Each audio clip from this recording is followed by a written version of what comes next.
Yeah, so I've adjusted to the situation, and it feels good. What an honor it is to be able to stand up in front of a group of guys and try to lead them throughout this process. With such great success, obviously you've been here and you know everything about that, but how do you continue to build on this and to keep the guys locked in for the rest of the year? Yeah, for us it's following the process. Yeah, there's been some changes, but for us the process stays the same. It's coming from a different voice at times, but from the day-to-day training, our mentality and our goals stay the same. Now that you guys have had some time to kind of adjust to the situation, have you guys figured out who's going to be doing what, or is that just a work in progress and you guys kind of figure it out as you go? Yeah, so we want as much input as we can get, and we want to be very receptive to information. So George, Paulo, myself are going to be doing a lot of things together. As far as the voice that you're going to hear, it's going to be mine, and I'm going to be the one on the sidelines making decisions. But that's with a lot of input from George and Paulo. What are the benefits you think of having players run practice and run scouts? I have a really good relationship with everybody on the team. I think what's one of the positives that's going to come from this situation is players are going to be able to play free and express themselves the way that we all want them to. And so I'm really looking forward to players being able to go out and enjoy it the way they want to.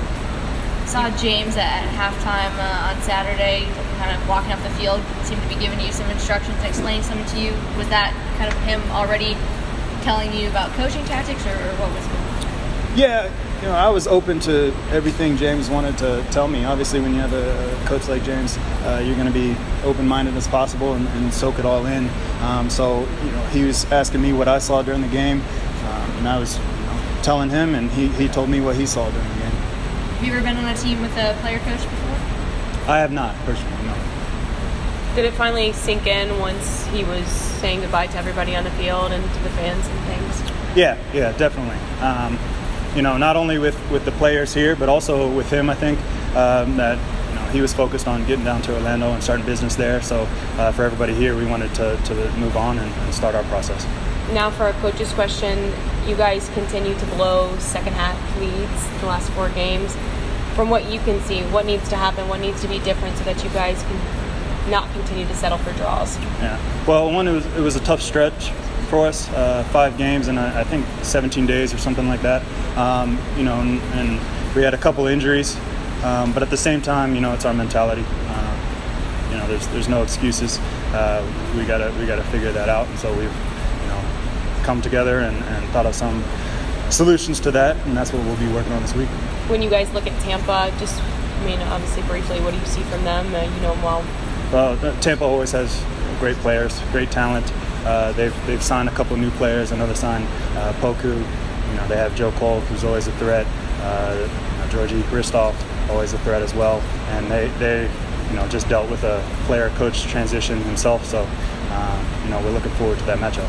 Being hurt obviously sucks, but how much has it helped you being able to sit back these last few weeks, watch what's going on now that you're in the position that you're in? Yeah, so that is one of the positives about being hurt, is that you get to sit back and kind of take it all in, make a lot of observations. So I've had a lot of time to sit back and see what's going on and really learn from James. And so it's helped me a lot in that regard. The 3 of you guys were on practice this morning, right? Not this morning. With the tough stretch of games, we decided to have the day off, and then we're going to get back to it tomorrow. What do you anticipate being the biggest challenges of your first practice in charge?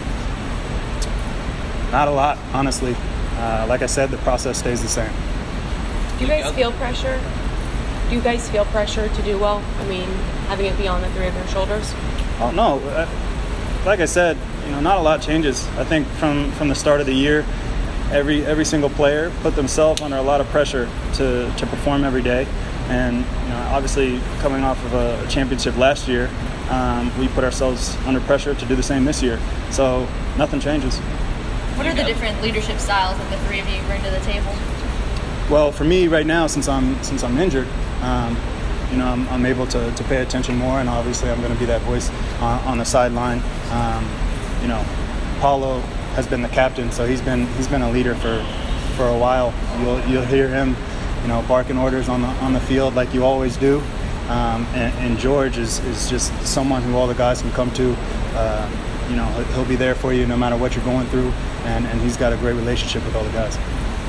Luke, you got a little bit of experience managing back when you went to Xavier after New England, right? Yep.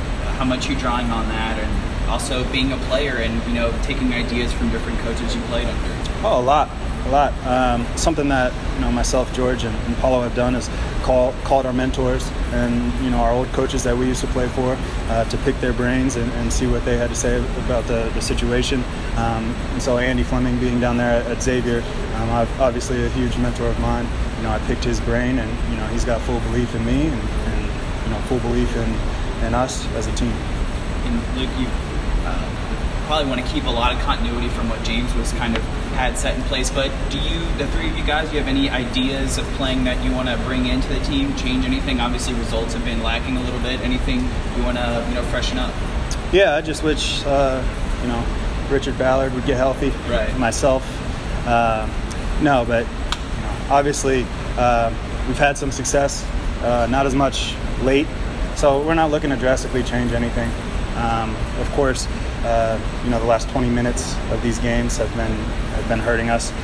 So we'll figure out how to dig deep and change that. And from a players in the locker room point of view, obviously, Coach was pretty tight end, James was pretty tight end, but do you think from a player's point of view, obviously you were taking part in those, but is that more of mentally lacking in those last few minutes conceding equalizers, or is it just obviously the tired legs? Yeah, I think it's a bit of combination. The tired legs can play a factor, but it's more mental.